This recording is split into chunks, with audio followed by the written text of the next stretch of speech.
All for coming out and joining me alongside two of the best athletes on our roster in advance of UFC 278, Usman versus Edwards 2, which is coming up Saturday, August 20th. Vivint Arena, Salt Lake City, Utah. As many of you know, this will be our first pay-per-view event to take place in Salt Lake City. And as you see, we have pulled out all the stops with the main event, the welterweight champ and the pound-for-pound king, Kamaru Usman, taking on top contender Leon Edwards in a rematch of their fight that took place back in 2015.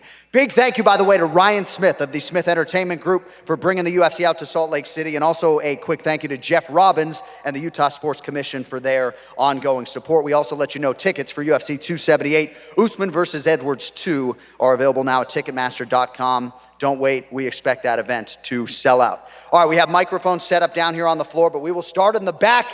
Jose Youngs has a hot microphone. Jose, take it away. First question for the champion, Kamaru. Obviously, we thought this fight might happen earlier in the year, but you were healing up, a couple hand injury. So I guess first question is, what's the health update? You 100% ready to go for the Salt Lake City fight? Yeah, I wouldn't be here if I wasn't ready to go. So, it's about time to get back in here. I know you guys miss me. I gave you guys a lot in 2021, so in 2022, it's about time to get the party started. And obviously, they show the promo package at the beginning. He hasn't lost since you fought him.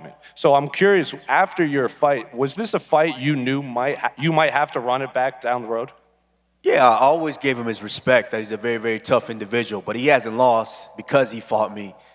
I made him better, and he went out there and he started wrestling. But when he fights me again, he's going to realize that wrestling was all for nothing. And final question for my final question for the champion. You've said a lot that you're starting to lap the division, and even you're on your second, third, fourth lap. So when you beat Leon, what lap is this? If he beats Leon. He's right, if. A lot has been said about, Leon saying, oh, he's fell in love with his hand, he's fell in love with his striking. Of course. Why wouldn't I? I paid Trevor Whitman a lot of money, and he deserves every bit of it.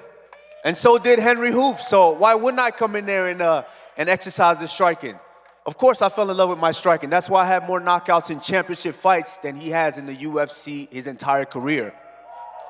Absolutely. And yes, I fell in love with my striking, but guess what? You fell in love with your grappling. So August 20th, we gonna wrestle. I remember my first knockout. It's all good. Question for Leon. He's obviously, a lot of people rate him the #1 pound-for-pound fighter in the world. Dana White even said that he considers him the greatest welterweight champion. He's even talked about boxing Kalal. So how do you rate him as the champion of the UFC in the welterweight division? He's definitely improved. I cannot sit up here and lie and say he hasn't improved. He has improved, but I just don't think he is what you think he is. He has improved, like I said, and I give you credit, but I am looking forward to running this one back. And when I first fought him, I was a 23-year-old kid. I only did MMA 5 years. I got him when I was 17 years old. Fought him when I was like 23 years old. So now I am a veteran in the sport, and I've been doing it 13 years now. Been through ups and downs, been hurt, came back, won, lost rounds, headline events. Now here we are, and this is my dream, and I am looking forward to making it happen. Question for Leon, again, going off of that. The UK have only seen one UFC champion, Michael Bisping. What would it mean for you to bring the title back to the UK? It would mean the world to me, for not just me, just for the whole country, for UK, for Jamaica. It would mean a lot to show the guys that, look, you can achieve greatness coming from where you come from. You don't have to move to the States. When I was young, they told me I had to move to the States. When I fought Usman, I went to AKA for my camp, and because everyone was telling me I need to go AKA. Since then, like you said, I have learned since that fight, and I went back, restructured my team, and now here we are, 7 years on, and I haven't lost. And what's the support been like from the UK fans going into your first title fight? It's been amazing. It's been amazing. Like, literally, last 3 years, everyone's stopping me in the street saying, when you fight for the title, when you fight for the title, and now here we are, August 20th. We fight for the title, baby. Let's go. And of course, you both fought back in 2015. That was a while ago. How would you say you have evolved as a fighter since that time? And what do you need to do differently? I think everything. You know, I've improved leaps and bounds in all areas: my striking, my grappling, my understanding of MMA. Like I said, when I first fought him, I was doing MMA 5, 6 years, and now I've been doing it for 30 odd years, and I am a seasoned veteran now, and I am ready, and I truly believe this is my time. You know, I've been ready 2 years ago. Now I'm super ready. Could have gave me enough time to prepare even more, so I am focused and can't wait. Well, how you get it done? How you get it done, though? By winning, bro. What? By winning. All I do Listen, is win, bro. listen, everybody here wants to know. Everybody wants to help me. You ain't finishing me, bro. You know you're not. Help me help you. You're not Tell the finishing people me. how you gonna get it done. You cannot finish me, champ. Trust me. You don't got it in you, bro. I didn't hear you. What'd you say? You can't finish me. I can't finish you. Nope. Give me 30 more seconds in the first fight and I would have finished you. Correct? No, shut up. No, you wouldn't. You forgot? You wanna watch the replays? You held me for 2 rounds. I watched it. You want to watch the replays? I held your hand and I was beating the side of your face in. No, you wasn't. I rewatched it the other day. I wasn't? I rewatched it the other day. I wasn't. You rewatched it. You didn't see me holding your hand, beating the side of your face in. Bruh, you had like a lamb, just beating the side of your face in. 30 seconds. You held me for 2.5 rounds. Of course. Did nothing. Of course. You Did said your nothing. striking is. You said your striking is much better. Of course, I'm gonna hold you. I don't want to strike with you. Your striking is much better. I held you down. Listen, and I beat your face in. Now the people all want to know, how are you gonna get it done? You're gonna try to wrestle, bruh. It ain't gonna work this time. We're gonna wrestle. We're gonna wrestle. Let's wrestle. Let's wrestle. Let's wrestle. We're gonna wrestle. Listen, I'm trying to. The people all want to know. I want you to help me help you. How are you gonna get it done? When it was my time, I sat in that exact same seat. Tyron Woodley. Anywhere the fight goes. Listen, I sat in that exact same seat, and Tyron Woodley asked me, "How will you get it done?" And I told him, "I would dominate you in every fashion of the game." Anywhere the fight goes, I'm beating you. You're gonna beat me. Woodley was the old. We did Gazelle, bro. He was done. It didn't matter. He was the champion. I want the pound for pound. I want the baddest man on the planet. Like they say. You said I want okay. you like that. So you said I want that, bro. No, what? I want the baddest man on the planet. You say the baddest man on the planet, so perfect. Listen, I like you. You my man. I like you. Nah, I've done a lot for you. I've done a lot for you. I like you. You know, that man went back there in London. You know, he put his hands on you. You know, and you and man them, you guys didn't do nothing. So I had to handle it for you. That's why I had to knock his head to the moon. You know who I'm talking about. That boy had to I got him for you. Escorted out the country. So bro. I like you. Thank me. You had to get escorted out of the country. They hid him from me. Hey, you and man them did nothing. They hid him from me. Okay, all right. I didn't know that. I didn't know. Thank you for telling me. They called the police and hit him. That's what happened. They hit him? They hit him. You'd have been dead. Don't worry, I got him for you though. I like you, so I got him for you. Questions for the champ, Kamaru Usman, right back here. Do you plan on splitting your camp between Elevation Fight Team and at Sanford? And if so, how are you going to spend time between both camps? On Sunday, I'm in Denver with my coach, Trevor Whitman. You know, we're going to game plan like we always do. We're going to game plan. We're going to prepare. We're going to come out there and put on another spectacular performance. And this is the big fight here with Leon Edwards. But in your division, there's been talks of doing Khamzat Chimaev and Bilal Muhammad. Do you think that's the fight to make? These guys got to fight each other at some point. You know, I've already lapped the division. I'm coming back around again. So these guys got to fight each other. You know, I can't just keep picking each guy and fighting them. So, yeah, whoever wants to fight, sign up and fight. And for Leon, I know it's been a really long road to get this title shot. Was there a point you thought this might not happen? Nah, I always know it's gonna happen. You know, just when it's gonna happen. I'll be here winning and keep winning, and as long as you win, you got to get the opportunity. You know, so it was meant to happen in July for this card, but it wasn't ready yet, and now here we are, August 20th, and 7 weeks, and it's go time. And do you plan on bringing anyone in your camp for Kamaru's wrestling at all, or just business as usual training camp? I got a perfect structure in my camp. It's like a boxing camp. It's all structured towards me and what I need to do, and that's the reason why I've been having the results I've been having. And I'll be bringing in not just wrestlers, an MMA fighter. This won't be a wrestling versus striker fight. I said that before, and that was the first mistake I made when I upped and left and went to America and tried to work wrestling, you know. And this would be a totally different fight. It'd be an MMA mixed martial arts fight. Kamaru, down front. Should you win this fight, it'll be your 6th title defense, 3 short of what GSP was able to do. At this point, are you looking to put your name in the record books next to other competitors, or do you want to leave your name in the record books so that other competitors are chasing you? To be honest, I don't really worry about that. You know, Leon Edwards is a very, very tough guy. Like, make no mistake, we might sit up here and say what we want to say, but I'm taking him very, very seriously. I took him serious the first time. I was nervous when I had to fight him, and I'm nervous right now having to fight him. So I take him very, very serious. So when I get in there, as long as I take care of business, the record will write itself. But make no mistake, I know a lot of people are saying, oh, well, he doesn't want to do this anymore or this and that. I was very, very serious about proving that I am pound for pound. I was willing to skip middleweight. I'm still thinking about that and going to go get that light heavyweight title too. You talk about lapping the division. So at this point, how much do you prepare for an opponent as opposed to preparing for the next version of you? I think it's more so the next version of me, which is why I made that move over to with Trevor Whitman, because I wanted to fine-tune a lot of different things. Like, I have probably one of the best foundations. You know, being able to start out there with guys like Henry Hooft, I had an incredible foundation, being an excellent kickboxer, being able to learn from some of the best in the world. So now it's just about elevating my game each and every time I step in there. I said it. When I fought Gilbert, I said I wanted to go in there and I wanted to put on an incredible performance, and I did that. And then I said, of course, fighting Masvidal again, I was going to improve and I was going to show a different side, and I did that. So, hey, I'm going out there August 20th. I want to put on an incredible performance, and Salt Lake City is in for a treat. Final question for you, Leon.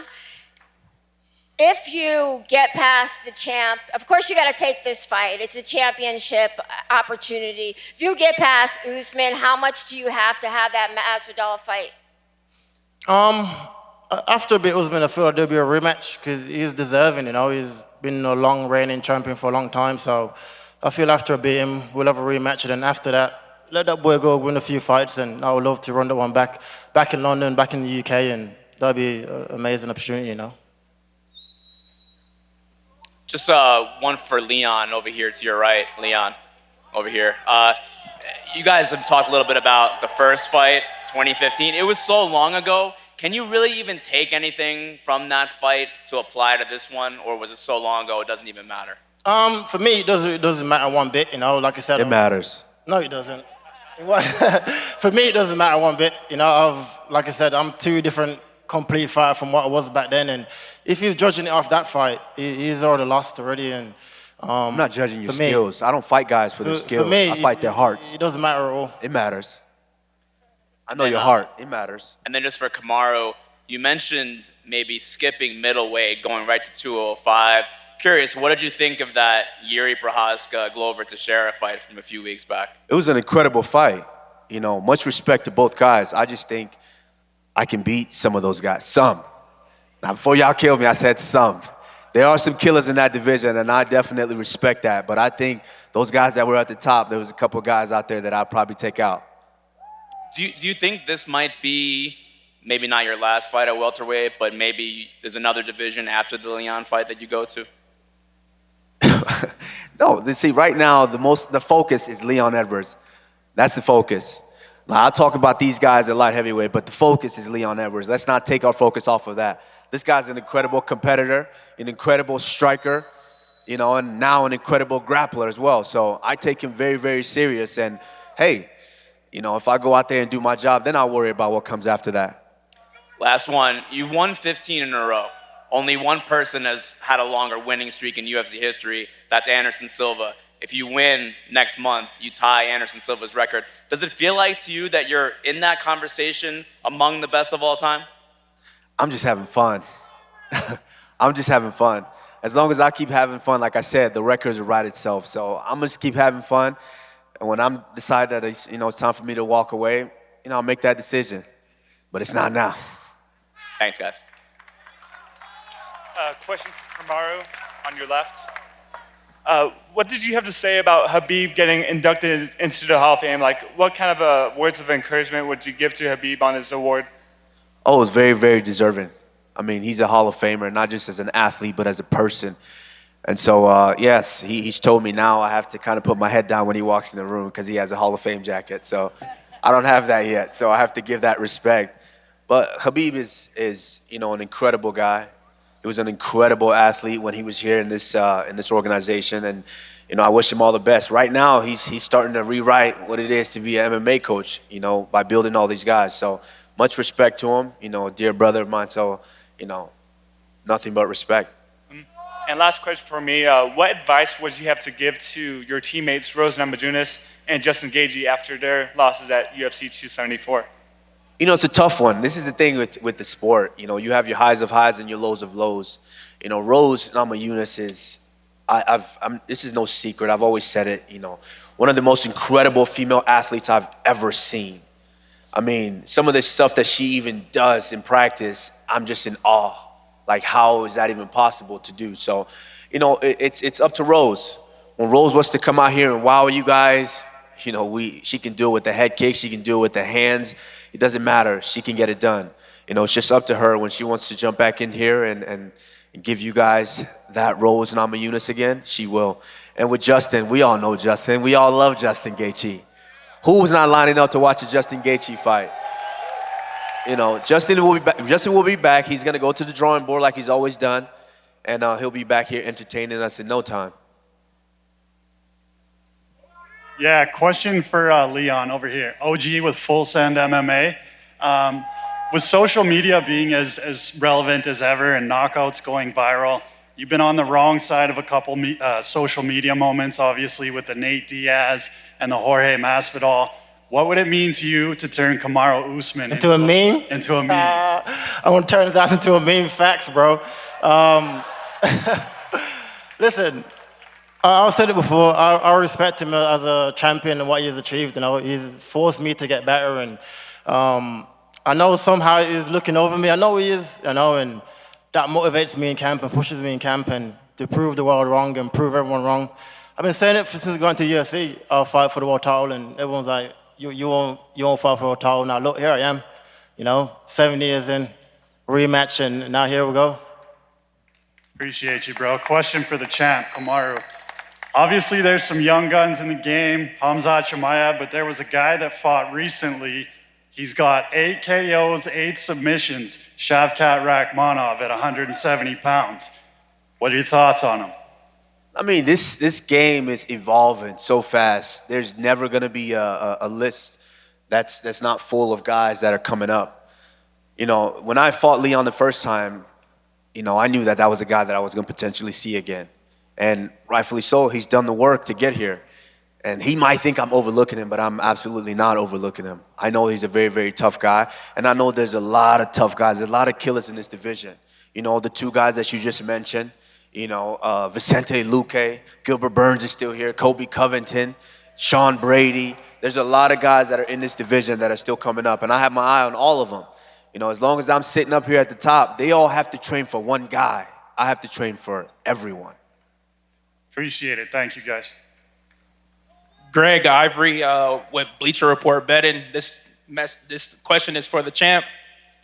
Last April, I was here with Chad Ochocinco. And unfortunately, he bet against you.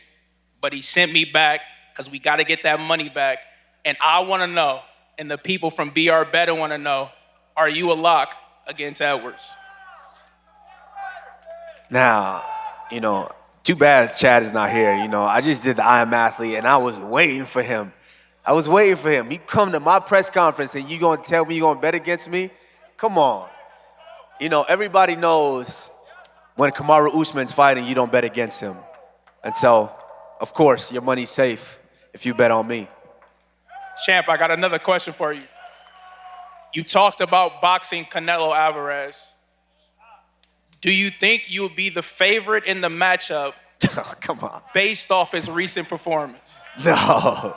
Listen, this is the thing that people are misconstruing. Like, I'm not saying Canelo is not great. He is great, which is why I wanted to step up to that challenge.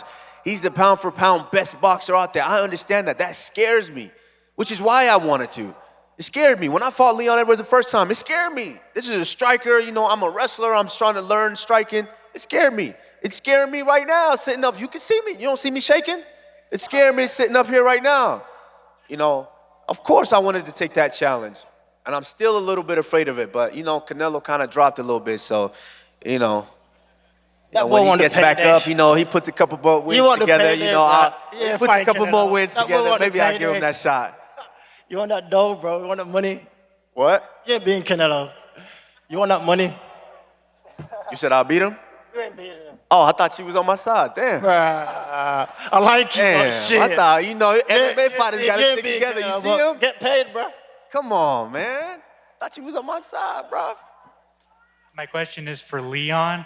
After being the most unlucky UFC fighter of the past few years. I wouldn't say unlucky. He's sitting up here right now, so he's not that unlucky. What was your reaction when you got the phone call that you got the shot? I don't see it as unlucky. I see it as it gave me more time to improve myself, more time to get better and to put myself in a position where I am more than confident to win the world title, you know. And like I said, I was ready 2 years ago, and they gave me another. I had 6 cancellations of fights, 6 training camps, 6 camps to improve myself and get better, you know. And so yeah, I want to say I'm lucky. I'm just more focused and more better than what I was 2 or 3 years ago. Thank you for that. And Kamaru, coming off a major hand surgery, does that affect your confidence at all going up against an elite striker like Leon? No, I think I was trying to rush myself in here because, you know, I wanted to be the guy up here right now weighing in for you guys to watch. And so I was trying to rush myself to get here International Fight Week and give you guys an amazing performance. But unfortunately, I had to listen to my doctors and really let that hand heal because you guys all know when I throw that right hand, I'm trying to bang someone's head off. And finally, Kamaru, your brother is currently competing on The Ultimate Fighter. How important would it be for you to fight on the same card for him or even him just being in the UFC? I don't know if I want to fight on the same card as him. You know, if you've ever seen my brother in my corner, you know that's the ultimate hype man. You know, you kind of need him. I need my brother there hyping me up too. So, you know, if it happens, it happens. But I love cornering him. I love being a voice of reason for him. And I love having him in my corner because you know you're not messing with me. My brother's around me. So I'm extremely excited. I can't wait for you guys to see what the fighter that he's going to grow into in that heavyweight division. All right, gentlemen, thank you very much. If you do want to join us for UFC 278 in Salt Lake City, Utah, August 20th, you can go to Ticketmaster.com. We're going to get our matchmaker, Mick Maynard, up here. He's going to stare these gentlemen off. And don't forget, top of the hour, ceremonial weigh-ins for UFC 276. Thank you all.